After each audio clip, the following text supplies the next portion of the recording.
It's Adam and Kevin, the gods of nerd heaven. They'll be making sure that everyone's heard them. They're taking back nerdom. We are back. I'm so sorry that it took so while for us to come back to the show. We had just have such crazy scheduling that Kevin and I, it's really hard to collaborate together. As a precursor to this, we are starting up a whole new part of this brand, Taking Back Nerdom. We're actually going to start having articles be written by me, Kevin, but additionally, we're going to have additional articles written by EdRay1416 as well as Keenan. So some of our guest shows, some of the guest characters that we have on the Taking Back Nerdom YouTube channel, they're going to start writing the articles as well. So we're going to have this whole article-based system. You can follow that articles on Taking Back Nerdom. You can find the link over on Taking Back Nerdom, the Facebook group. You can find the articles shared very easily over there. So go to facebook.com, follow us on Taking Back Nerdom, the page, and we're gonna. It's not takingbacknerdom.com yet, so you can't find it by just putting that in. It's like wix.com. We'll include a link to the we'll include the link to the website in this video in the description below. Click on that link. Be sure to subscribe to the website to get updates for whenever articles are posted. But yeah, we are going to be expanding Taking Back Nerdom. It's a very awesome thing. I think it will help us for whenever we can't find time. Whenever me and Kevin are having difficulties finding time to do the show, it'll be awesome to have this entity that essentially grows bigger. We want Taking Back Nerdom to grow on its own as the one-stop shop for your nerdom news, for your nerdom thoughts, for your entertainment thoughts. Because we're trying to take it back. That's the whole point of this. We're taking it back from these people who are kind of like. It seems that they don't even care about the fandom. They don't. These sites that they have these weird biases. They have these weird agendas where everything's a spin, and we don't want to spin things. We want to be fresh. Want to be fresh at a different perspective when it comes to shows, when it comes to entertainment.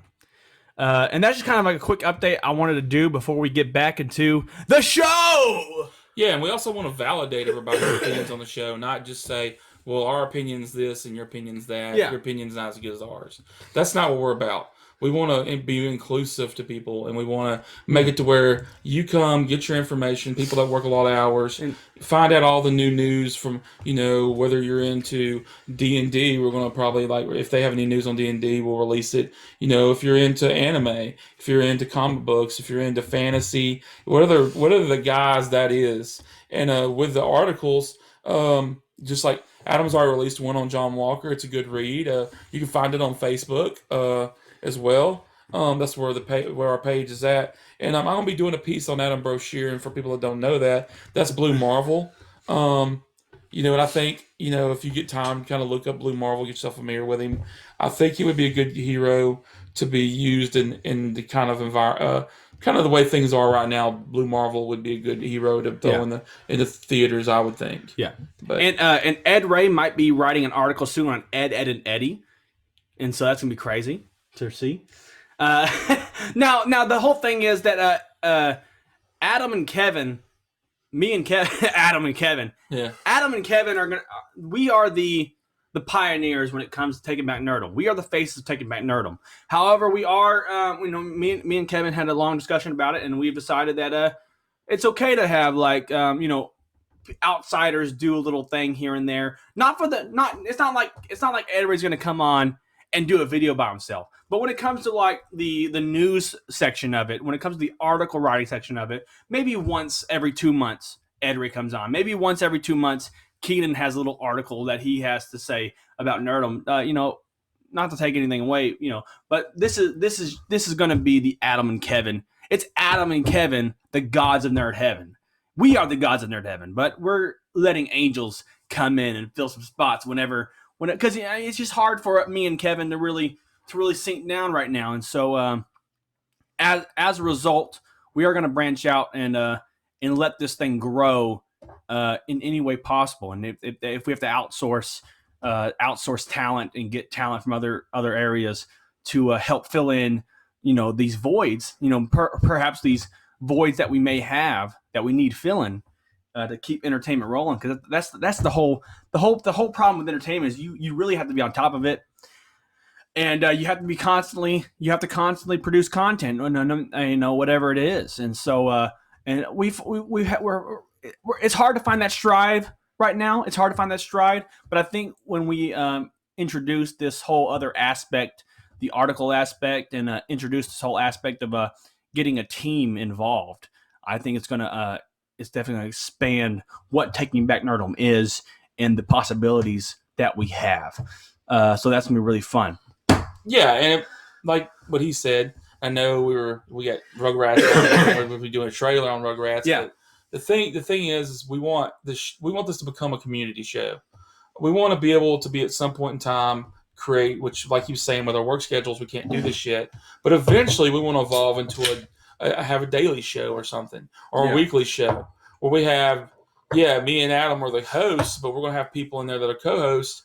They can come in and give other opinions, can give more insight to things maybe we can't. Yeah. And like Alex over here, he's got. If you check out his channel, how do people find you on YouTube? Bird Productions, BOURG Productions. But he's also on BitChute. He has a big following on BitChute and all kinds of things. Yeah, and what I'm saying is that go check out his stuff. It's pretty cool. I was listening to some of it the other day. He's got a bunch of life tips that are really good, ways for you to better your life without using tons of money. I mean, you need to check his stuff out. It's really cool. And he brings a good kind of like, and Adam. Adam's all over the place. He's crazy. He's innovative. He's got a ton of energy. And me, I'm the one that kind of bounces off that energy and kind of like throws it back at him. What Alex brings to the table is he's a level-headed guy. He's the one that looks at the two wackos on each side of him and goes, this is what really needs to be, and he's a more level-headed. And then, when Keenan's around, he's the other eccentric guy. And then, we got to kind of try to rail Adam and Keenan in. But we want this to become a show at some point in time where you enjoy our conversation to a point to where you're in the comment section giving us feedback on what you like for us to talk about. And we want to do real reviews. We're going to be working on that down the road on the pipe. We're going to eventually get to a point where we're going to start doing video breakdowns where we can actually do good reviews on things. But we just want to let you know, this is going to be something we're going to try to build and get bigger in the future. It's not something, and I know we've had some hiatus points, and, coming up, I'm about to have surgery. So on the 1st, I'm going to fly out to have surgery, and I'll probably be in NA for a little bit, and that's why the article is another good thing to have, is so y'all have content and know we're still kicking. But what's the best thing to do on a step to showcase a step between this hiatus, between the problems? That's doing a trailer react. We've got a trailer react for you guys. We are going to react to the brand new Rugrats trailer. Rugrats is getting a reboot on Paramount Plus. Everybody has a streaming service now. Paramount has a streaming service, and to Paramount, they're trying to go all out. They're trying to have movies. They're saying F theaters. It's crazy. A lot of people are saying no, theaters. Paramount Plus they're saying no. We need everything to go to Paramount Plus. It's kind of crazy. It's kind of a crazy thing, but they have a whole bunch of stuff they're trying to just shove down your throats in Paramount Plus, and Rugrats Reboot is one of them. Let's check out this trailer for the Rugrats Reboot. Press play over here.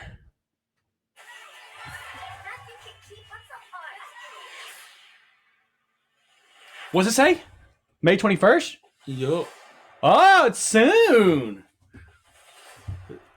The babies.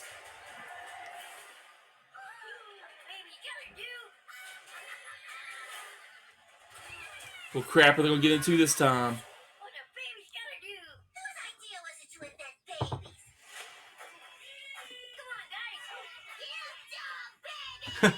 I had a feeling it would end like this. I wish someone would have told me before we started playing this dog monster game. There was a dog monster in it. It's the magical cave of fun stuff. Open egg face. That's not even close.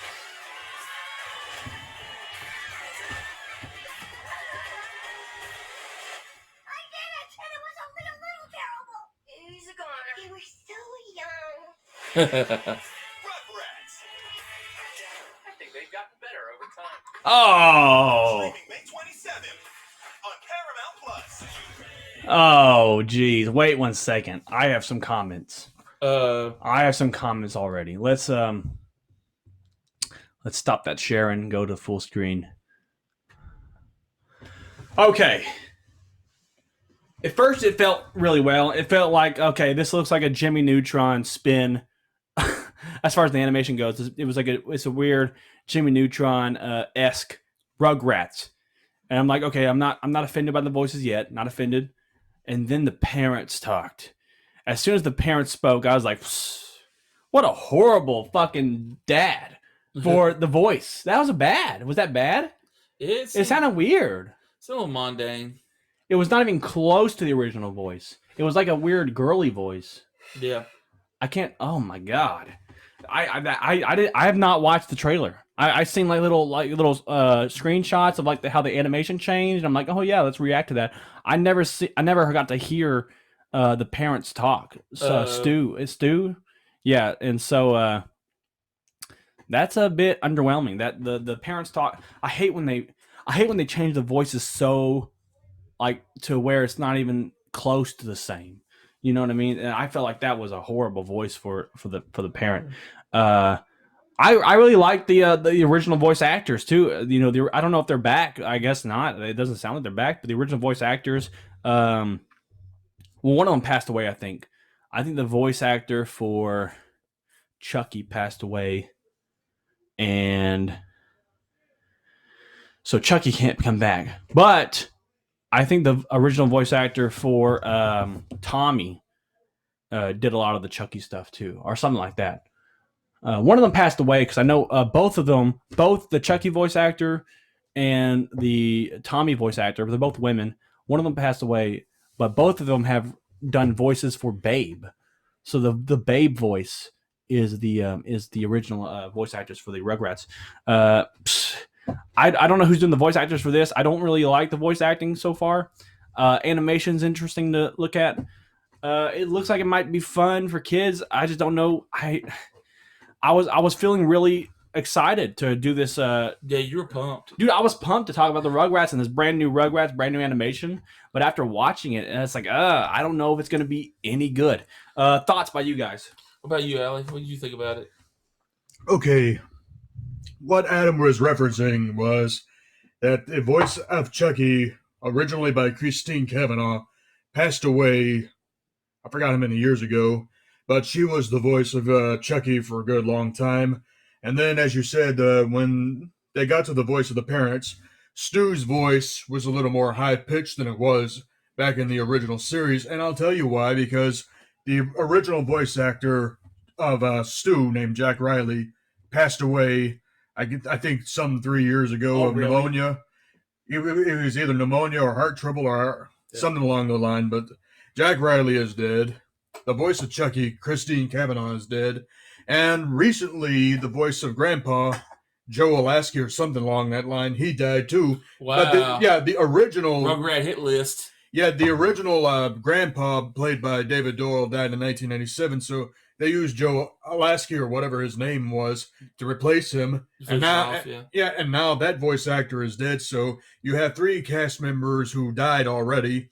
And we did not even see Dill Pickles in that segment whatsoever, which means that I guess Dill was written off because the voice of Dill could not make it due to contractual obligations for several networks or several shows or something. Yeah. So that's obvious right there. But as far as the voices of Tommy, Phil, and Lil are concerned, they're still around. E.G. Daily is the voice of Tommy Pickles. Kat Sosi is the voice of Phil and Lil.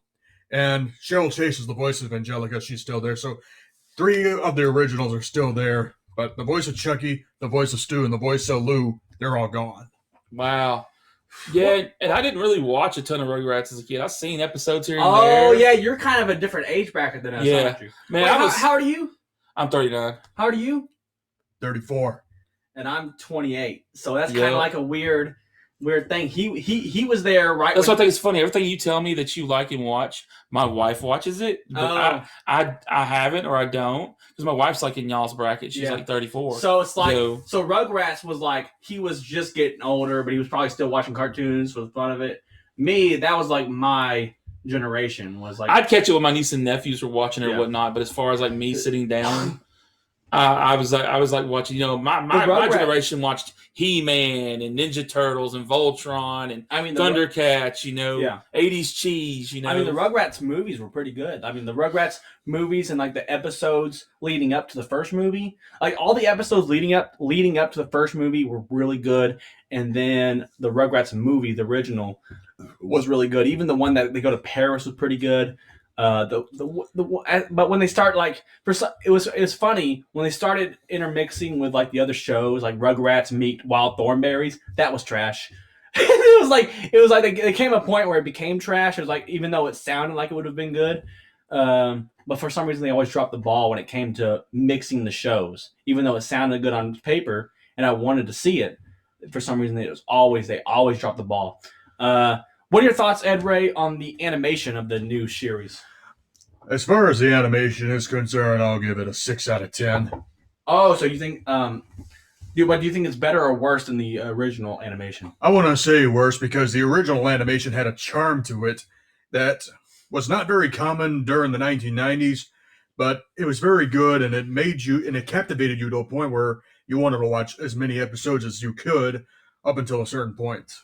Yep. Yeah. I mean, even the movie, they upgraded the animation for the movie, but it still was like, it was like 3D, but not that kind of 3D. It was like just upgraded. The movie just felt upgraded. Where this is like straight up a whole different style of animation. It kind of looks a little bit like Pixar-ish. It has like that Pixar kind of look to it. Well, like low grade Pixar. Yeah, I'm not saying like fab. That's that style. And that's why I was saying like a Jimmy Neutron feel, where like this weird 3D, but it's like updated obviously, so it's like a little better. I mean, Paramount Plus just did this with SpongeBob, and it worked a little bit better with SpongeBob, but I feel like the animation was just. The animation between SpongeBob to 3D and then Rugrats to 3D is just so different.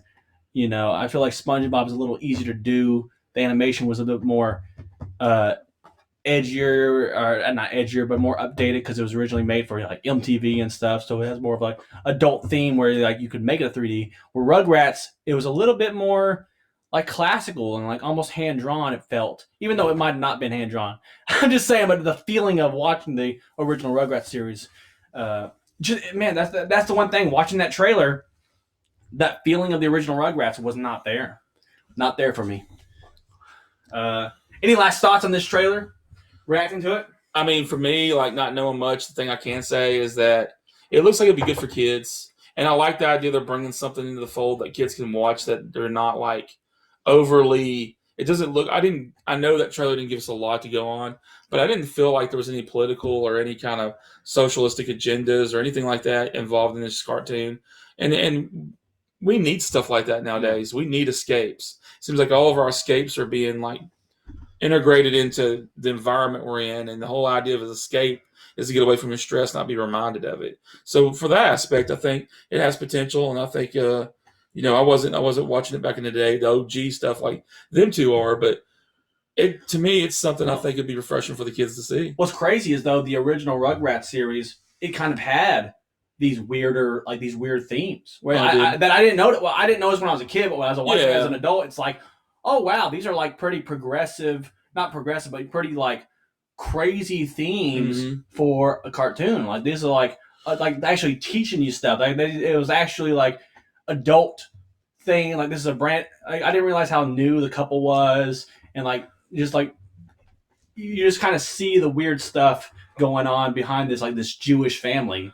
Yeah, and you start noticing. I started picking up on things a lot better as an adult watching the old series, and so I hope some of that sticks around for the new show, where it has like these, where it has like real life, where it's like real life stuff happening. It's just done in a way that kids can watch. Yeah. So that'd be interesting. Ed Ray, final thoughts? Well, as for the current Chucky voice, I hope this voice actress does as well as Christine Cavanaugh did for Chucky. Mm-hmm. But as far as the voice actor for Stu, they gotta replace him.